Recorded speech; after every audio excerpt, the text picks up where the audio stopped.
Nobody warns you when you're running out of time. There's no countdown, no dramatic moment where everything stops and tells you to pay attention. Life just keeps moving while small compromises quietly stack up. You assume you'll fix things later, your relationships, your purpose, your honesty with yourself. But later is a dangerous illusion. Because most damage doesn't come from big mistakes. It comes from ignored signals, postponed conversations, and comfort disguised as stability. This isn't about fear. It's about clarity. These are the truths we avoid because they're uncomfortable, until avoiding them costs us everything. Listen now, while you still can choose differently. Most people think relationships end because something explodes. A fight, a betrayal, a moment you can point to. But that's not how it usually happens. It ends in the quiet spaces. In the conversations you stop having, in the curiosity you stop showing. You don't wake up one day disconnected. You drift there slowly, almost comfortably. And the danger is that comfort feels safe, so you don't question it. Until one day, the signal is gone, and you realize you ignored the warning lights the whole time. Silence isn't peace. Silence is the beginning of loss. We're taught that closeness is the goal, that if two people just merge enough, everything will work. But that's not how attraction operates. Desire isn't fueled by fusion. It's fueled by space. Two people who are still growing, still curious, still slightly out of reach. When you erase yourself to keep the relationship stable, you don't create love, you drain it. The strongest connections aren't built on dependency, they're built on choice. Two independent systems deciding, again and again, to align. Attraction survives where individuality is protected, not sacrificed. Avoidance feels harmless in the moment.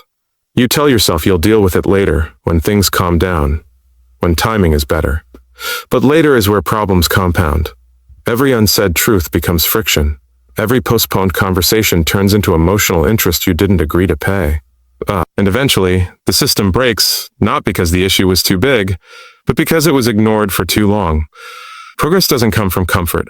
It comes from confronting reality early, while the fix is still simple. If you won't face the problem will eventually face you. A lot of people confuse stability with success. Things aren't falling apart, so they assume they're working. But a system can be perfectly stable and completely lifeless. Safety keeps you from crashing, but it doesn't move you forward. When a relationship becomes all routine and no vitality, it slowly turns into maintenance mode. You're preserving something instead of living inside it.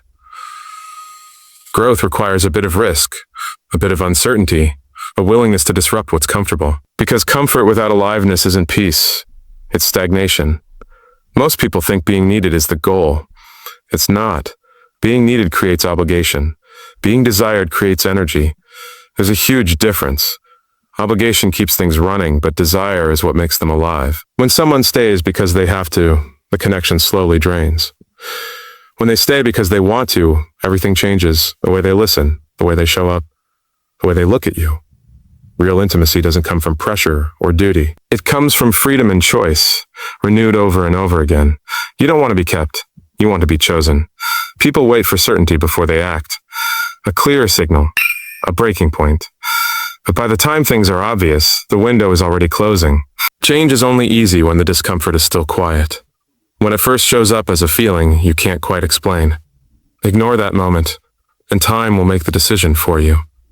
Regret doesn't come from doing the wrong thing. It comes from doing nothing for too long. If something matters, you don't wait until it's urgent. You move while you still have leverage. The cost of delay is always higher than the cost of action.